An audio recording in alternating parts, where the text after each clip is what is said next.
रोज सकाळी असा प्रश्न पडतो की डब्याला काय करू, नाश्त्याला काय करू जे पौष्टिक राहील आणि पोटभरीचा राहील.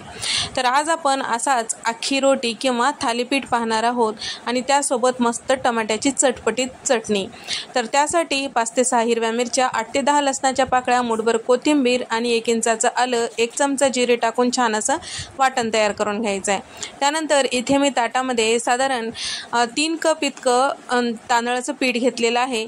तर या ठिकाणी तांदळाचं पीठच टाकायचं म्हणजे हे अख्खी रोटीला छान अशी चव येते. भाज्यांमध्ये इथे मी अर्धा कप कांदा, अर्धा कप गाजराच्या फोडी बारीक चॉपरला कट करून घेतले, टाकून घेतले हिरवं वाटण, कोथिंबीर 1 चमचा, धने पावडर चवीपुरतं मीठ, गरजेपुरतं पाणी टाकून आपल्याला थालीपीठाच्या पिठाप्रमाणे तिंबून घ्यायचं. सुरुवातीला पातळ असं पीठ तिंबायचं नाही, कारण थोडा वेळ झालं की परत थापेपर्यंत आणखीन पातळ होतो. त्यासाठी घट्टच ठेवायचं. ज्या पद्धतीने आपण भाकरीचं वगैरे पीठ ठेवतोच त्याच पद्धतीने ठेवायचं. तर हे तिंबून घेतलं की लगेचच आपल्याला करायचं आहे. या ठिकाणी थालीपीठ थापून घेण्यासाठी ऑडीचा इकोबेक पेपर घेतलेला आहे. या ठिकाणी तुम्ही कॉटनचा कापड सुद्धा वापरू शकता. ज्या पद्धतीने आपण पारंपरिक पद्धतीने थालीपीठ करतो त्याच पद्धतीने केलं तरी काही हरकत नाही. तर या ठिकाणी आता हे जे थालीपीठ आहेत अगदी मोठे थापायचे नाही, जमेल तेवढं पातळ थापायचे, पण छोटेच थापायचे. अगदी पुरीपेक्षा थोडंसं मोठे फुलक्याप्रमाणे, कारण आपण डब्यात देत आहोत. तर दिसायलाही मस्त दिसण्यासाठी आणि त्याचबरोबर खायलाही खमंग होण्यासाठी छोटे छोटे जर असेल तर मस्त एकसारखं भाजल्या जाते आणि करायलाही सोपं पडतं, डब्यात न्यायलाही शिस्त दिसतो. तर या ठिकाणी याच पद्धतीने आपल्याला हे थालीपीठ किंवा अख्खी रोटी थापून घ्यायचं आहे.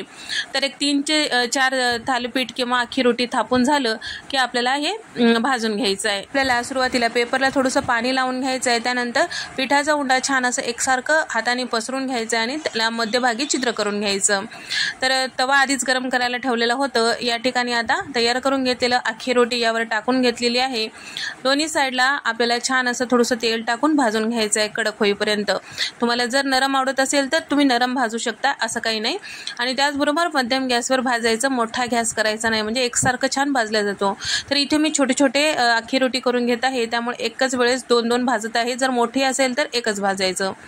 तर थोडंसं आलटून पालटून छान व्यवस्थित एकसारखं भाजून घ्यायचं, लालसर होईपर्यंत, चवीला खमंग होतो. तर इथे आपली अख्खी रोटी तयार झालेली आहे. आता करूया टमाट्याची चटणी.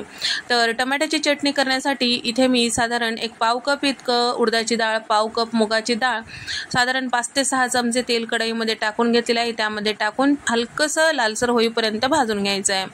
10 ते 12 लसणाच्या पाकळ्या, 2 इथे मी बेडगी मिरची टाकून घेतलेली आहे, 4 ते 5 तिखटासाठी लाल मिरची टाकून घेतलेली आहे सुकी, आणि सोबतच इथे मी 2 इंचाचा आल्याचा तुकडा टाकून घेतलेला आहे. आणि साधारण इथे मी अर्धा किलो टमॅटो छान पिकलेले चौकोनी काप करून घेतलेले आहेत, ते टाकून छान परतून घ्यायचं आहे.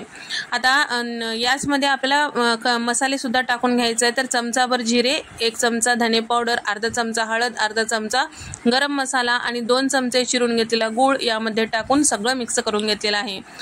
आता त्याचबरोबर या ठिकाणी आपल्याला चवीपुरतं मीठ सुद्धा टाकून घ्यायचं आहे. म्हणजे सगळे मसाले, पावडर मसाले सगळे टाकून झालेलं आहे.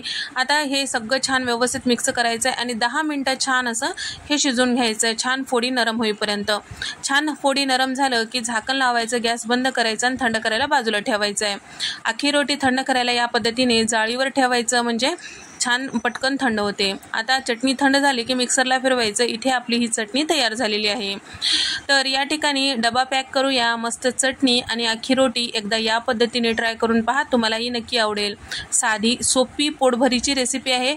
एकदा ट्राय केल्यानंतर आवडल्यास नक्की तुम्ही कमेंट करून सांगू शकता आणि चॅनलला सबस्क्राईब करा विसरू नका. आणि तुम्हाला ही रेसिपी कशी वाटली नक्की कमेंट करून सांगा. नंतरच्या रेसिपीमध्ये भेट देऊया. तोपर्यंत नमस्कार, बाय.